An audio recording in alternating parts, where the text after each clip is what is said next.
अस्सलाम वालेकुम। क्या हाल है सब दोस्तों का? ठीक है।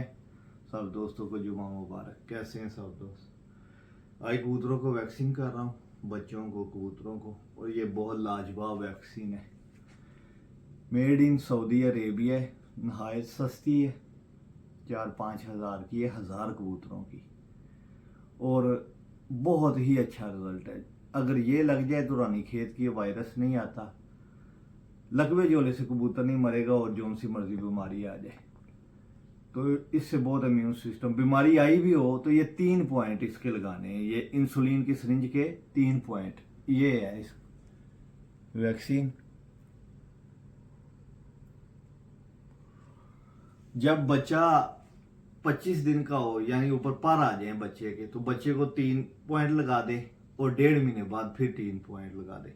लाइफ टाइम फिर लगाने की ज़रूरत नहीं है, कबूतरों में वायरस नहीं आएगा। जब भी बच्चे बाहर से लेके आए या घर में तैयार हों तो ये 2 दफ़ा उसको कर दें 1.5 महीने के फ़र्क के साथ, तो बहुत अच्छा रिजल्ट है। बीमारी आती नहीं, जान छूट जाती है, और छोटी मोटी बीमारियां जो हैं वो भी कवर हो जाती हैं। तो ये बहुत अच्छी वैक्सीन है, और ये मेरा मशवरा है सब दोस्त, आप भी जो है ना ये इस्तेमाल करें और दुआओं में याद रखिएगा। ओके, अल्लाह हाफिज़। काम क्या हाल है सब दोस्तों का? ठीक हो? कबूतर का तुम शौक करवाना, टूरनामेंट बहादुर बच्चा भी बैठा कली कली का शाम को बैरीन विनर।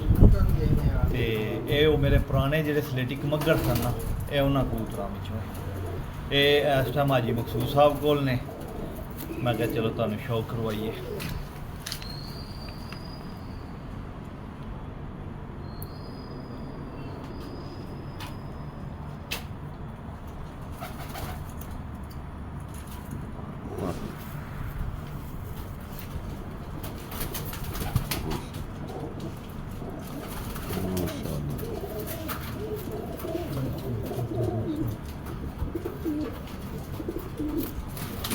ये बहुत प्रवासी कबूतर, इन्हों की एक सकी भैन सी, वो मेरे को इतने मेरा ख्याल कोई 6 दफ़ा रात रही सी। दिहाड़ी इन्होंने कुछ कहती कुछ नहीं, बहुत गर्मी के मास्टर कबूतर, असल कमगर कबूतर है। अस्सलाम वालेकुम। मेरे को एक मादी उड़ती रही है शेखां वाली सियालकोट, बड़ी लम्मी मादी उड़ती सी। मैं दे दी किसी दोस्त नूं, हूँ मैं लिया के ते फिर बच्चे कढ़ाए ने। पहले बच्चे आए ने, जरा चेक करो जरा, बच्चों ने मोहरे ने, थोड़ा नज़दीक मोहरा कर। लाल बंद बच्चे पल्ले,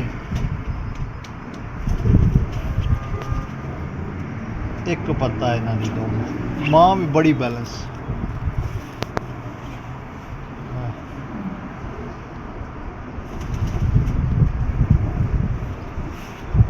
बच्चों की छाती,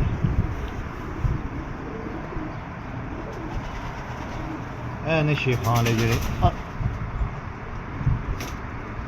जालदार लाल बंदा, माशाअल्लाह बड़ा नया बच्चा बनया।